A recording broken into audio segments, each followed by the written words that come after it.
नमस्कार दोस्तों, आज हम बात करेंगे भारत को आजाद कराने की एक महत्वपूर्ण घटना के बारे में, जिसने भारतीय इतिहास को पूरी तरह से बदल दिया। ये घटना 1857 की क्रांति की है, जिसे पहला स्वतंत्रता संग्राम भी कहा जाता है। इस क्रांति ने भारत के लोगों के अंदर अंग्रेजी हुकूमत से आजाद होने की चिंगारी जला दी।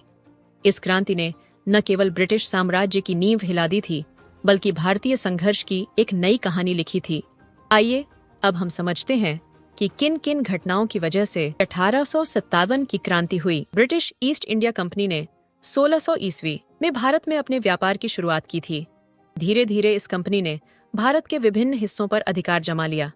1757 में प्लासी की लड़ाई और 1764 में बक्सर की लड़ाई के बाद इस कंपनी ने बंगाल, बिहार और ओडिशा पर पूरी तरह से कब्जा कर लिया।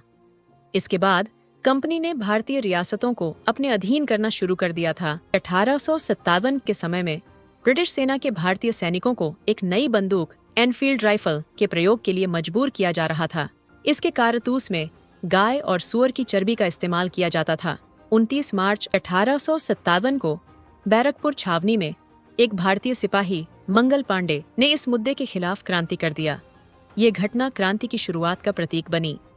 ब्रिटिश नीतियों के चलते भारतीय किसान और कारीगरों की आर्थिक स्थिति बिगड़ गई थी।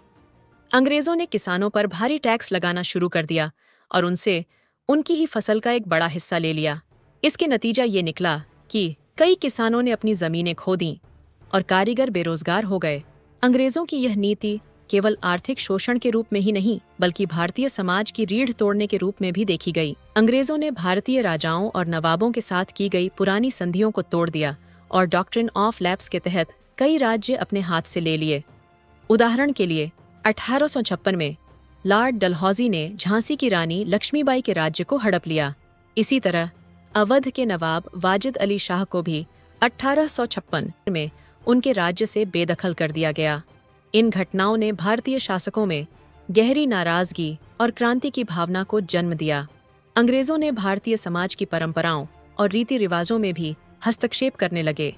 उन्होंने सामाजिक सुधारों के नाम पर कई प्राचीन प्रथाओं को बदलने की कोशिश की। 1829 में सती प्रथा पर प्रतिबंध लगा दिया।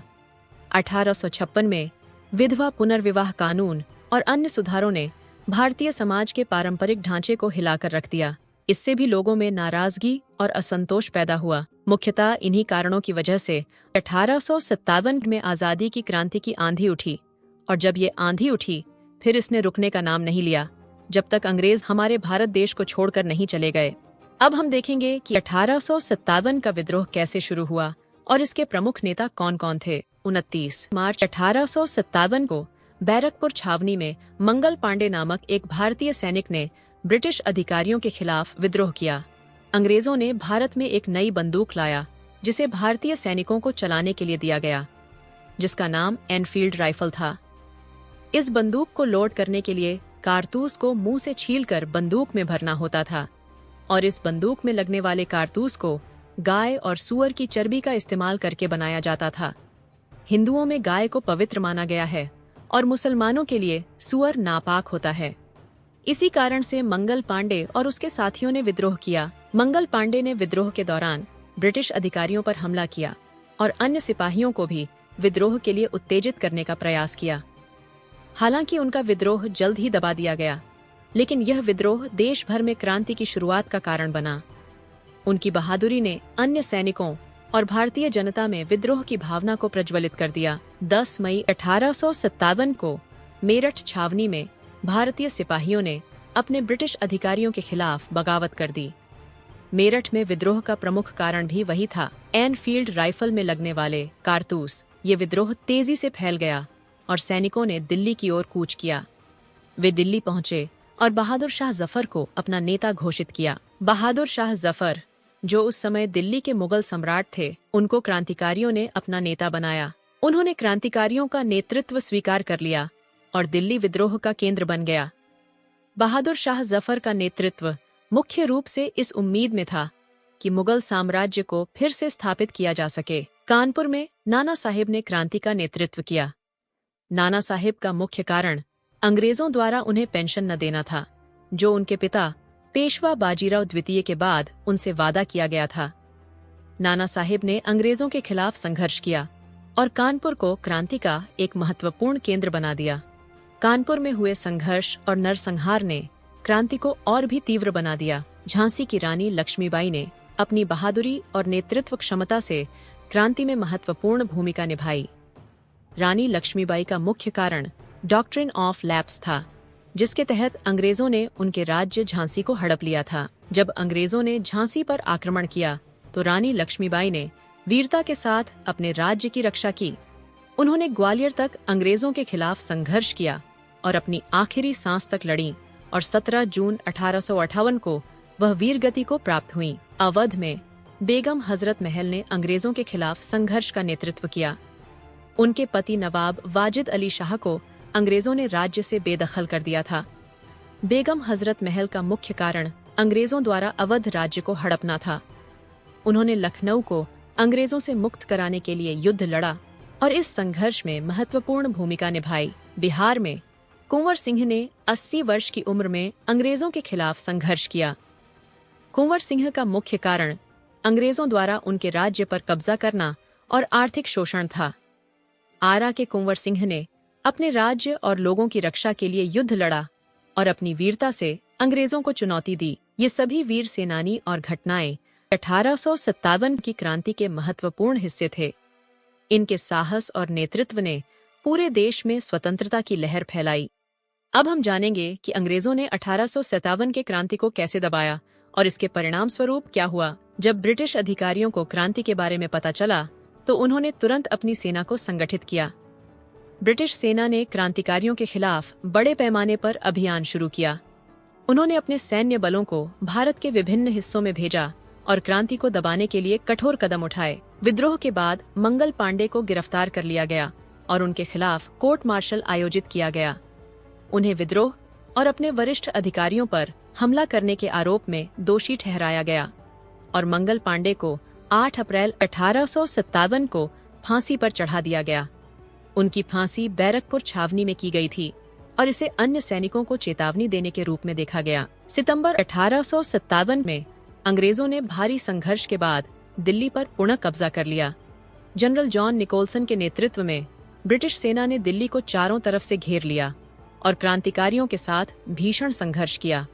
भारी नुकसान और खून खराबे के बाद ब्रिटिशों ने अंततः दिल्ली को अपने नियंत्रण में ले लिया और बहादुर शाह जफर को बंदी बना लिया। कानपुर और लखनऊ में भी क्रांति को दबाने के लिए ब्रिटिशों ने कड़े कदम उठाए। कानपुर में जनरल ह्यूग व्हीलर ने क्रांतिकारियों से संघर्ष किया और अंततः शहर पर पुनः कब्जा कर लिया।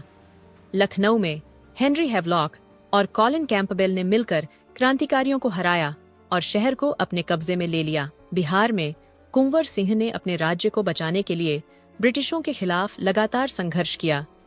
हालांकि उन्होंने कई बार ब्रिटिशों को हराया, लेकिन अंततः उनकी उम्र और संसाधनों की कमी के कारण वह क्रांति को अधिक समय तक नहीं चला सके। 26 अप्रैल 1858 को कुंवर सिंह वीरगति को प्राप्त हुए।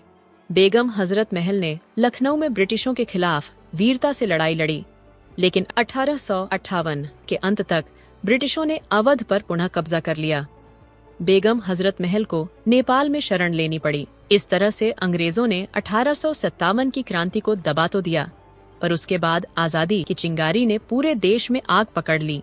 अब हम समझते हैं कि 1857 के क्रांति के बाद भारतीय समाज और भविष्य के स्वतंत्रता संग्राम पर क्या प्रभाव पड़ा। ये क्रांति भले ही सफल नहीं हुआ, लेकिन इसने कई महत्वपूर्ण परिवर्तन और सीखें प्रदान की। क्रांति के बाद ब्रिटिश सरकार ने ईस्ट इंडिया कंपनी का शासन समाप्त कर दिया और भारत को सीधे ब्रिटिश ताज के अधीन कर लिया। 1 नवंबर 1858 को रानी विक्टोरिया ने एक घोषणा पत्र जारी किया, जिसमें यह कहा गया कि भारतीय रियासतों की स्वतंत्रता का सम्मान किया जाएगा और भारतीयों के धार्मिक और सामाजिक अधिकारों की रक्षा की जाएगी। ब्रिटिश सरकार ने अपनी नीतियों में कुछ परिवर्तन किए। किसानों और जमींदारों के हितों को ध्यान में रखते हुए नई नीतियां बनाई गईं। शिक्षा के क्षेत्र में भी सुधार किए गए और भारतीयों के लिए अधिक शिक्षण संस्थानों की स्थापना की गई। भारतीय समाज में क्रांति के बाद एक नई जागरूकता आई। लोगों में यह भावना प्रबल हुई कि अगर सभी भारतीय एकजुट हो जाएं, तो वे अंग्रेजों के खिलाफ लड़ सकते हैं। इस क्रांति ने भारतीय समाज को संगठित होने की प्रेरणा दी और आने वाले दशकों में विभिन्न सामाजिक और राजनीतिक संगठनों की स्थापना हुई।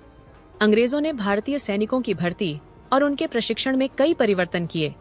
उन्होंने भारतीय सैनिकों को जातीय और धार्मिक आधार पर विभाजित करने की नीति अपनाई ताकि भविष्य में एकजुट होकर क्रांति न कर सकें। कई महत्वपूर्ण नेताओं ने स्वतंत्रता संग्राम को नई ऊर्जा और दिशा दी।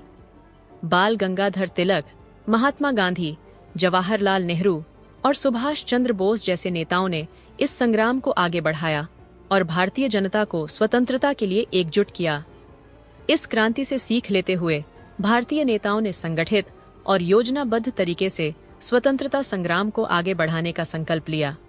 1885 में भारतीय राष्ट्रीय कांग्रेस की स्थापना हुई, जिसने स्वतंत्रता संग्राम को एक संगठित रूप दिया। 1857 का क्रांति भले ही असफल रही हो, लेकिन यह स्वतंत्रता की ओर बढ़ते कदम का पहला महत्वपूर्ण प्रयास था। इस क्रांति ने भारतीय जनता में आजादी की आग को प्रज्वलित किया, जो 90 वर्षों के संघर्ष के बाद 15 अगस्त 1947 को स्वतंत्रता की प्राप्ति के साथ समाप्त हुई। इस प्रकार 1857 का क्रांति भारतीय इतिहास की एक महत्वपूर्ण घटना थी, जिसने स्वतंत्रता संग्राम को नई दिशा दी और आने वाली पीढ़ियों के लिए प्रेरणा का स्रोत बनी। इस क्रांति ने भारतीय समाज को संगठित और एकजुट होने का संदेश दिया, जो अंततः भारत की स्वतंत्रता की प्राप्ति का कारण बना। अगर आपको हमारी वीडियो पसंद आई है, तो चैनल को लाइक, शेयर और सब्सक्राइब करें और साथ ही में बेल आइकॉन को दबाएं, ताकि हमारी वीडियोस का नोटिफिकेशन आपके पास सबसे पहले पहुंच सके।